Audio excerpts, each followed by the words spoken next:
Pokemon Discord version. Book 2, Chapter 6. Looks like we're almost home, Noivern. I can see Wyvern Pass in the distance. Ephraim said as he flew through the clouds while mounted upon Noivern. Noivern cried out positively as they began their descent towards the Silver Mountain. Wait, what in the world is that? Ephraim asked as he noticed a mysterious figure leaning against a tree at the base of the mountains. What is that? Noivern, let's check that out down there.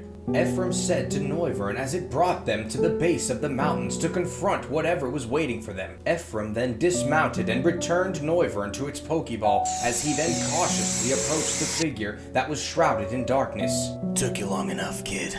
Adonis said as his black flames retracted into his back and he stepped forward towards Ephraim. It's you, Anzu. Have you been following me? What are you doing here? Ephraim asked. Oh, I was just in the neighborhood and thought I'd stop by. Besides, my home is just beyond those woods there. Adonis replied. What? That's impossible.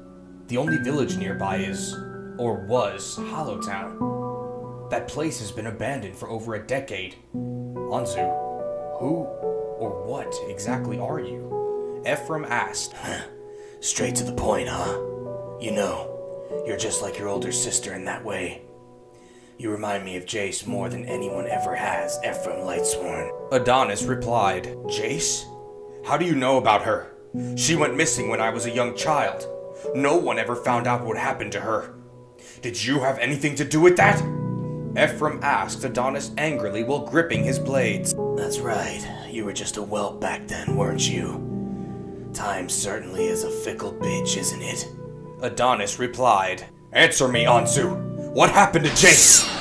Ephraim yelled out as he unsheathed his blades and began to glow with his secrets of nature energies. So you wish to spar with me then? How apropos. Jace would have wanted the same thing. I've been wanting to see the extent of your abilities ever since that Battle Cellar incident back in Siren City. If I recall, you wouldn't have made it out of there alive if it wasn't for me. Show me. Show me how much you've grown since then, Ephraim Lightsworn. Adonis said as he pulled Aegislash from his back and sprung towards Ephraim with a straight strike. Ephraim quickly deflected the attack with his blades and leaped backwards. Ephraim then instantly sliced through Adonis's torso with one of his blades. It was an illusion? Was that double team? Ephraim yelled as he realized he had only sliced through an illusionary doppelganger of Adonis. Sacred sword. Adonis appeared behind Ephraim and attempted another blade strike, but was blocked just barely by Ephraim. Adonis and Ephraim clashed back and forth at lightning-fast speeds. Adonis flashes back to memories of Jace. Yes, the way you fight, your movement speed. It's just like her. I haven't felt alive like this in decades. Adonis said as they continued to clash. Salamence! Ephraim yelled as he summoned his massive dragonic partner to battle. It appeared with a noble roar as Ephraim mounted Salamence and flew upward. Feel my energy, Salamence! Ephraim yelled from the sky as he and Salamence began to share energies and glow brightly. Let me guess. Adonis said to himself while watching Ephraim and Salamence charge their energies. Draco Meteor! Ephraim yelled as he and Salamence engaged in a massive energy cloak descent with meteor-shaped draconic energy following in their path.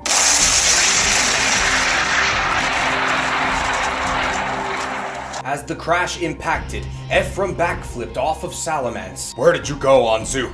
I know you dodged that attack just then. Show yourself and fight me! Ephraim yelled out. Shadow. Force! Adonis whispered as he and Aegislash appeared from Ephraim's shadow eerily with another heavy blade strike that Ephraim quickly ducked underneath. Let's go.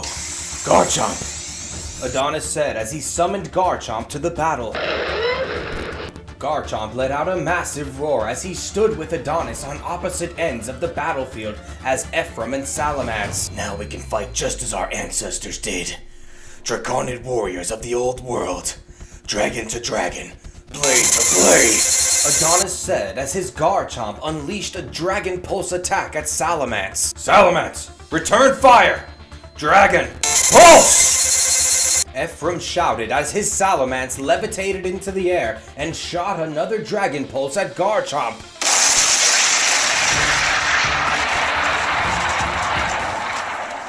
Both beams made devastating contact with each other, one from the land and the other from the sky. While the Dragon Pulse attacks made contact, so did Ephraim and Adonis. Ephraim then quickly mounted Salamence once more as Adonis mounted Garchomp. Dragon types are weak against other dragon types, Anzu. This is it for your beast. I have the high ground here. Draco Meteor, Salamence! Full throttle! Yeah! Ephraim yelled as he charged up to full power. You think I don't know that, rookie? Garchomp, Dragon Rush! Adonis said as Garchomp and Salamence charged each other with full cloaks of draconic energies.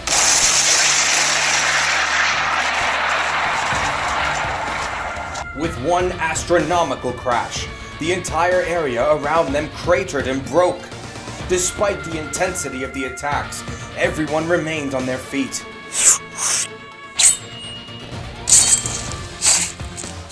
In an instant, Ephraim and Adonis both dashed from the rubble and smoke, clashing blades once more. I'm impressed with your progression, Ephraim Lightsworn. Your abilities are truly as potent as hers were, Adonis said as they broke their blade lock. Yeah! Ephraim attempted to slash through Adonis, however his blades only phased through Adonis upon contact. Don't you know by now conventional attacks won't work on me? Smarten up, kid. Garchomp, Gaia Trap! Adonis said as the ground beneath them began to shake and Garchomp emerged from the earth, dragging Ephraim down into the dirt, successfully burying him up to his neck, leaving only his head exposed. Adonis then returned Garchomp to its Pokeball and hung Aegislash on his back. Now, you think we can have a conversation without monsters or blades? Adonis asked as he leaned up against a tree, while Ephraim continued to struggle to free himself. Jace Lightsworn, where to begin? Adonis pondered. Don't say her name! Ephraim charged himself up to full power as the earth that previously held him exploded. Ephraim then flew at Adonis, attempting a massive Secrets of Nature strike. Don't ever say her name again, Anzu! You did it, didn't you? You killed her all those years ago! Ephraim yelled angrily.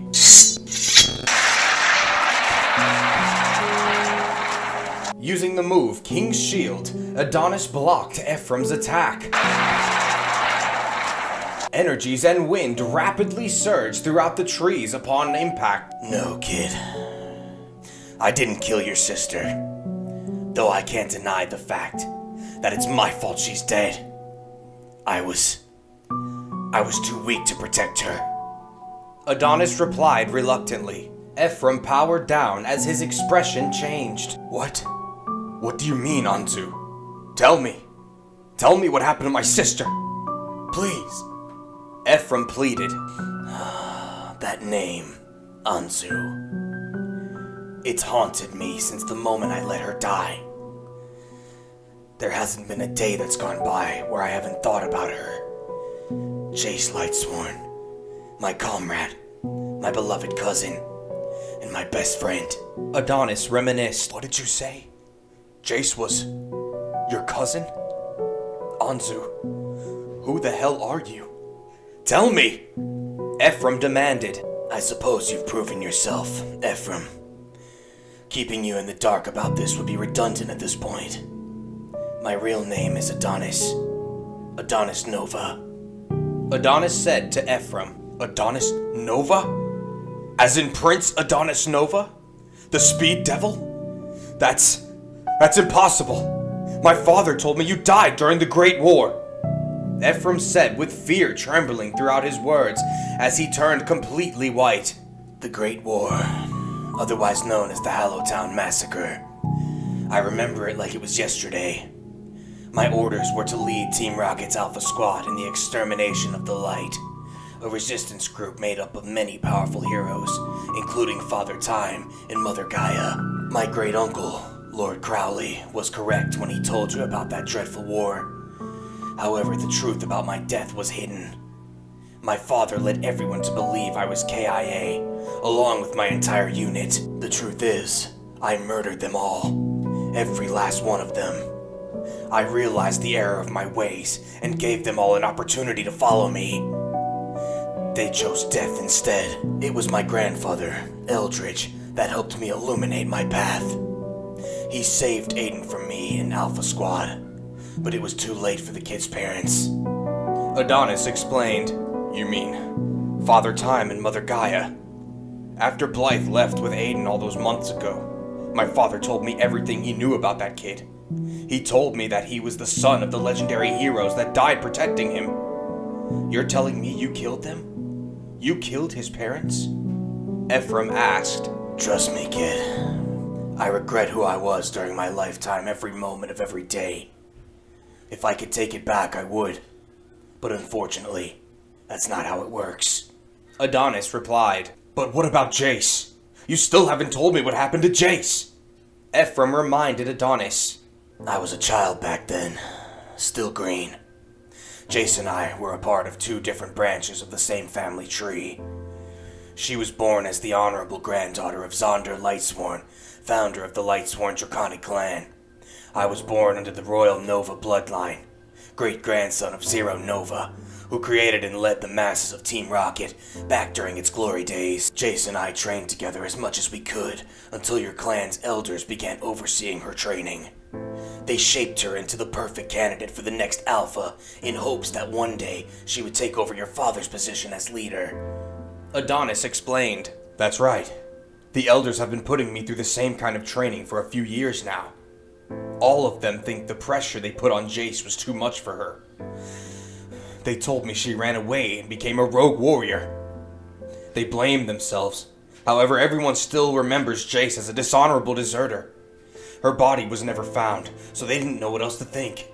I hated the way they spoke about my older sister, so I vowed to one day find her and put this mystery to rest. I know I was only a child back then, but I remember Jace.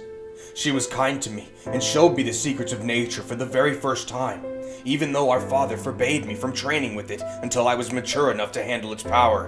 What happened to her, Adonis? What happened to Jace? Please, I need to know.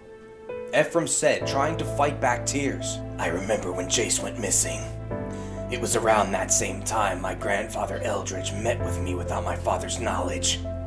My father became the king of Team Rocket Nations when Master Eldridge retired, thinking he would leave his kingdom in capable hands. He trusted my father to carry out the ideals of the Nova clan and Lightsworn clan alike. We all see now how that turned out. In fact, that was close to the same time that your grandfather Zonder passed the torch to your father Crowley, wasn't it? Makes sense since Zonder secretly teamed up with my father with plans to completely overthrow the Agoria region and everything else beyond. My father wanted to turn me into his own personal weapon on the front lines of his most powerful armies. He would do anything he could to control my power as an extension of himself. I never wanted that. I never asked to be the demon he turned me into. My mother, Alma, was killed by Zonder as she fought alongside Jace and Aiden's parents. It was then, when Desmond and Ava returned to Eldridge after barely escaping with their lives, that we came up with a plan to revolt. My father and Zonder needed to be stopped. In order to do this, my grandfather needed my help, and so he and I, alongside Desmond and Ava Monarch, formed the Light, a resistance group that would only grow larger as time went on. Of course, the death of my mother, Alma, was covered with lies just as mine was. The citizens of Agoria were disturbed and angered by her death. Alma Luna, the Red Queen they called her, a martyr if there ever was one. As for Jace, she was captured by your grandfather and my father. My father, he experimented on her using gene therapy and other scientific cellular manipulation. He managed to engineer pieces of her dead Gabite onto her mutilated body. He replaced her blood with hydraulic fluids and replaced her organs with mechanical ones. He turned her into his first of many bioengineered monstrosities. He turned Jace into the very first Dragosapien, as he called it, and renamed her Anzu. He then used her as his own Pokemon and forced her to hunt me down when I ran away to join up with my grandfather and the other members of the Light. When she and I fought each other, I did everything I could to remind her who I was. I tried to reach out to her human side, but they took that away from her. I failed. I failed her and she died. We ended up on top of a great tower that stood almost 100 stories off of the ground. I fought her off as best as I could without killing her. She ended up slipping off of the edge of the tower during our fight. I caught her by her wrist to try and save her, but that's when my father showed up on the back of his Aerodactyl and used a failsafe device that he drilled into her spinal cord. This device had the capability to output electrical shockwaves that felt like millions of volts. Any living creature would crumble under this kind of torture, man or beast. The shock caused me to let her go. That was the last time I ever saw her. She fell 100 stories to her death and died a monster, a pawn to be used for evil. She had such a bright future ahead of her. I was so proud of how much she progressed. She was my inspiration to keep training and become even stronger. They took everything from her. Her honor, her name, her home, and her reputation. Witnessing her death, I completely lost my mind. I went into a state of foul darkness that was far beyond my own control. I fought my father and almost bested him. However, his technological advancement would always give him the edge needed to come out on top. He implanted some kind of biomechanic spell tag that felt as if it sank into the confines of my very soul. This device was able to regulate and control my energy as if I was his puppet. During my life, that's all I ever was. A foolish puppet. A pawn in someone else's twisted game. From that moment, I became known as the Prince of Heresy. I became the tyrant my father always wanted me to be. But somehow, I've been given a second chance. This time, I've learned from my past mistakes and misfortune. This time, I'll make every moment count. Adonis explained. Adonis, I had no idea Jace meant so much to you. Looks like we have that in common. You and I, we aren't so different after all. But Adonis, how do you do it? How do you keep fighting? What I mean is, despite everything that's happened to you, you still continue to fight. There's so many others that would have given in to darkness. Ephraim replied as tears fell down his face. I'm already a demon.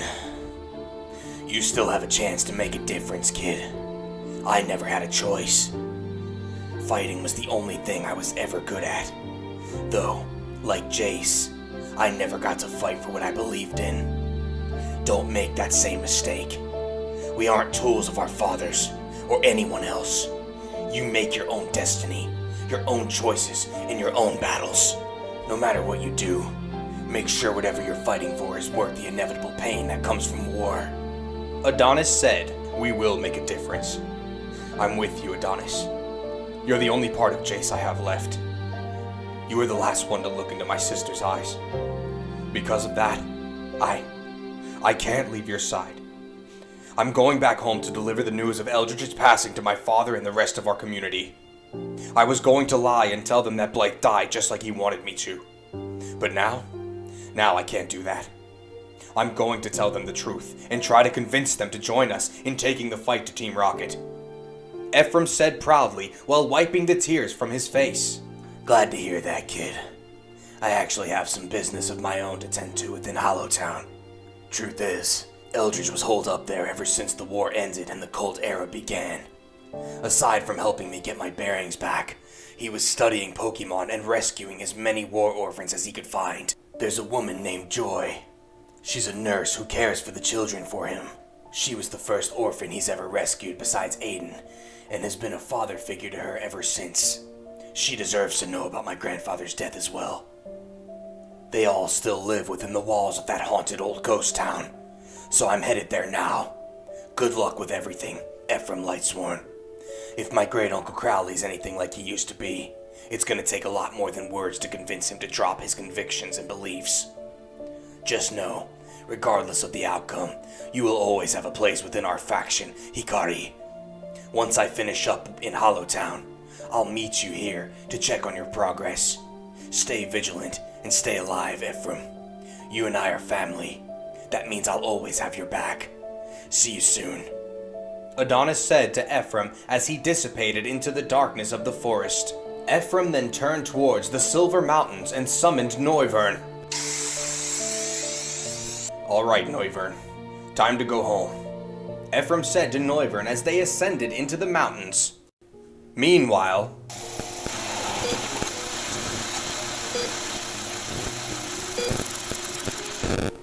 within the community of the Team Rocket Citadel Islands stood the Great Red Palace. Below the palace, miles underground, existed King Zalus's massive laboratories and field testing containment pods. Within the containment pods were over 100 clones of genetically altered and artificially created Mewtwo specimens that were created by replicating the ever-fabled Mew tissue. The Pokemon of origin, Mew, was being experimented on and held prisoner ever since the disappearance of Lord Zero Nova, Mew's former partner. Being Lord Zero's grandson, Mew naturally had trust for Zalus. Trust that Zalus would eventually take advantage of by capturing and imprisoning the Pokemon of origin. Upon the discovery of Mew's rapidly reconstructing and self-sustaining tissue, Zalus would go on to use its rare tissue for a multitude of cellular experimentation, including the creation of artificial limbs, blood transfusion, and synthetic human and Pokemon crossbreeding. Crimes of nature such as this were impure in the eyes of people, Pokemon, and gods alike.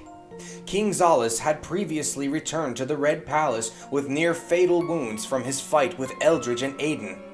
Within his metal-walled dissection room, King Zalus laid upon a long operating table with his left eye socket bloodied and mutilated. His modified Mewtwo arm was severely damaged from overuse.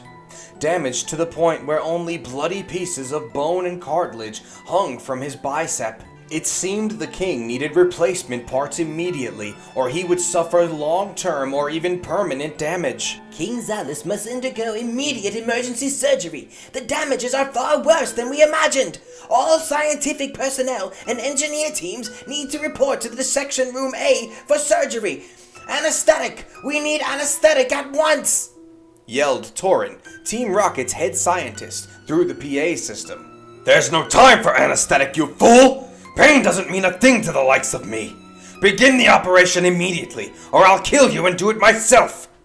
Transplant the eyeball from Mewtwo subject number 12. Pod 12! Can you handle that? Or will you die here and now? Bring its right forearm as well. Subject 12 will be of no use to us until we repair its cellular tissue. Zalus yelled at his team of scientists and engineers. My king, with all due respect, this is a very risky procedure. An arm can be considered an appendage pertaining to the overall survival of a human being, but an eyeball is directly connected to the cerebral cortex. We don't know what side effects it can have on your well-being, not to mention the blood transfusion. Using the Mew tissue has not been 100% successful yet. This could very well mutate you beyond our control, my liege, said Damascus at Zalus's bedside. I'm willing to take that risk. Trust you me, Damascus. Aiden Monarch is no ordinary child. You should have seen his capabilities with that blasted Eon Spirit by his side. No living creature has ever bested me like this. Mark my words, I will have my revenge. And as for that forest of tree witches, exterminate them all. Burn their little prim and proper community to the ground and leave no heart beating. Chances are the child has left. I will deal with him on my own terms. Besides, I want him alive. All of his pathetic little friends are of no use to me. If they are found within the forest's confines, kill them as well. For harboring and protecting him, they will pay with their lives. Send whatever reserve forces we have to erase that forest from existence! Zalus replied angrily as the scientists began operating on him. Yes, my king. Your will shall be done. Damascus replied as he made his way to the command center and ordered a massive assault on the forest of Dissidia.